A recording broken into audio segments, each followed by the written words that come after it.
You may be seated. Happy Thursday! We're close to the weekend, Greyhounds. Today is National Tell a Fairy Tale Day. This day exists to promote reading, sharing, and storytelling among kids and adults. There are lots of traditional and globally recognized fairy tales, such as Cinderella, Little Red Riding Hood, Snow White, Beauty and the Beast, and many more. Many popular fairy tales can be traced back thousands of years and often have much darker origin stories. You can celebrate today by sharing your favorite tales with friends and family, or by spending some time in our library. What's your favorite fairy tale, Zane? Mine would probably have to be the Three Little Pigs. They're my favorite animal. Speaking of animals, CHTV had the chance to visit the Jellycat store in New York last week. Let's send it over to Alina and Livy with more about the best toy store in NYC. Good morning, Carmel. It's Alina Kaplan. And Livy Cosner. As you may know, CHTV and radio went to New York City for national awards. And while we were in New York City, we got to do a lot of classic tourism activities, one of them being Rockefeller Center. And while we were there, we got the opportunity to go to FAO Schwartz. At FAO Schwartz, there were so many areas with many different toy brands. Some included Build-A-Bear, Barbie, Candy, Stife, Calic Critters, Bunnies by the Bay, and so much more. But out of all of that, our personal favorite was the Jellycat area. The Jellycat area included an interactive diner and displays. With the interactive diner, you can make reservations or wait in line, and the experience included an imaginary kitchen with stuffed animal foods, a simulation where you could order and get it made in front of you. For example, if you ordered a pancake, they'd flip the pancake in a pan before checking you out. With the displays, there were so many Jellycats available for purchases, everything from foods, animals, to objects. And there were so many sizes, from keychains to bigger than life size. Definitely visit next time you're there. Wow, looking back, that was so much fun. That was so fun. At least we have souvenirs to look back on.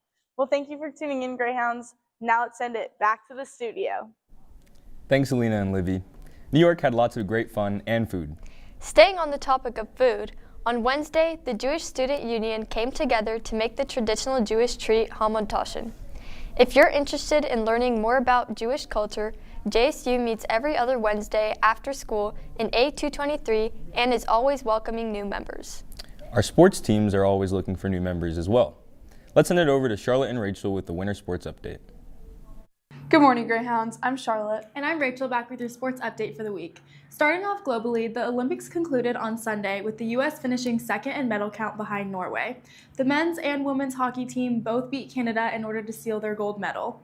This ended the 46-year drought for the men's hockey team, as their last gold medal was won in 1980. Although the Olympics are over, the Paralympics are just getting started. The official start date is March 6th, and they will run until the 15th. Paralympic participants are elite athletes with physical, visual, or intellectual disabilities that can compete in some events like Nordic skiing, alpine skiing, ice hockey, and many more. Make sure to tune in to NBC and Peacock to keep up with all the action. Over in the pool, the boys swimming team competed in sectionals last Saturday and won every event. They finished with 553 points. This was a blowout, as Noblesville, who won second place, only had 358 points. They will compete in state this Friday and Saturday. Good luck, Hounds. In basketball, the boys team lost 52-55 against Warren Central last Friday. However, they defeated Providence 58-39 on Saturday. Their first sectional matchup is March 6th against the winner of Noblesville versus Zionsville.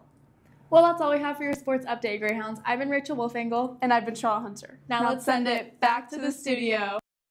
Moving back to news, just yesterday lawmakers gave final approval to legislation inspired in part by the disappearance and death of Fisher's teen Haley Busby. The Indiana House approved Bill 1303 with a 96-0 vote. The bill expands the use of the silver alerts for high-risk missing persons, including those suspected of online grooming dangers, aiming to provide quicker action for missing children in the state of Indiana. For more information, let's send it to Alina Kaplan. Good morning, Carmel. It's Alina Kaplan with the Kaplan Catch-Up. You probably heard the story. Hamilton Southeastern student, 17-year-old Haley Busby, went missing from her home the night of January 6th, after being picked up by 39-year-old Tyler Thomas, who she had previously been messaging through online gaming and social media, and previously met at a gas station and restaurant. After picking her up, he then took Busby to an Airbnb in Ohio. Her remains were found days after in a nearby forest. According to Fox and CNN, Thomas had been charged with sexual exploitation of a minor and travel in interstate commerce with intent to engage in illicit sexual conduct. For more information on the case, CHTV's own Addison Levine interviewed Carmel Police Department Sergeant Greg Laval, a detective supervisor who works for the Hamilton County Metro Internet Crimes Against Children's Task Force. He investigates child exploitation and has good insight on the case, so let's see what he has to say. Started with a 17-year-old female, Haley Busby, who's a resident in Fishers, and she was reported missing. And unfortunately, after that was reported, she was located later in the state of Ohio, deceased, and there is a person of interest now that's in federal custody for that, and it's still an ongoing investigation. Indiana defines kidnapping technically as it's an intentional or knowingly abducting someone. That's kidnapping.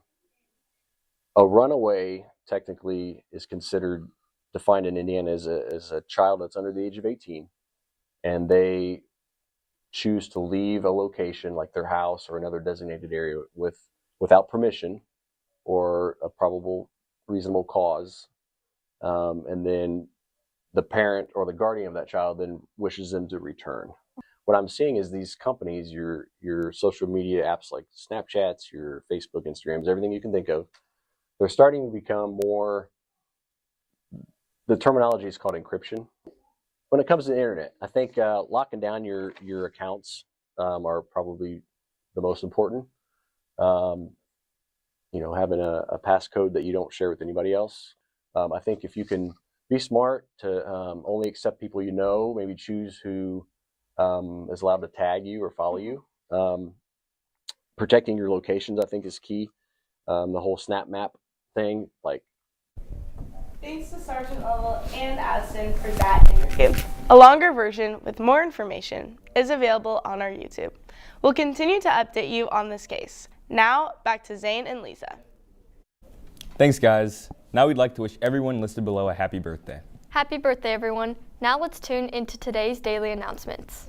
FCA will meet Friday at 8:15 a.m. in the freshman cafeteria. All are welcome. The deadline to order your 2026 Pinnacle Yearbook is Friday, February 27th. Grab an order form outside of C145 or head to yearbookordercenter.com to ensure you get a copy. Check the lists in the cafeterias to see if you've ordered your copy. Ordering one before Friday is the only way to guarantee you'll have a book when they're released in May. Join Carmel Giving Hope for our celebration of the Lunar New Year. Bring your younger siblings to have a good time coloring, playing games, and eating lots of good food. All proceeds will help an orphanage in India that houses kids with special needs. The event will take place on Saturday, February 28th from 1 to 3 p.m. in the freshman cafeteria. CHS juniors wishing to participate in having a senior schedule during the 2026-27 school year must submit the TCP application to their CHS counselor by this Sunday, March 1st. Late applications will not be accepted. A physical copy of the application, signed by both the student and a parent, must be turned in by 4:10 p.m. on Friday, February 27th, or a signed electronic copy can be submitted to the CHS counselor via email by 11:59 p.m. on Sunday, March 1st. Attention current sophomores and juniors. GCOM applications are due on Sunday, March 1st. If you're interested in being more involved at CHS and helping our future Greyhounds, this is a great opportunity to do so. The QR code for the application is located in the cafeterias and on Instagram at CHS GCOMs. More announcements can be found by scanning the QR code. Now let's send it over to in-studio announcements. Hello. In honor of this being the last show of Black History Month, I'd like to once again bring up the fact that in February of 1926, Negro History Week was created, and then in 1976, they officially established a Black History Month to highlight the contributions of Black people in America. That being said, this is the 100th year that Black people have been recognized on the calendar, and the 50th year that it has officially been a month. So let's go. Boom. Dude.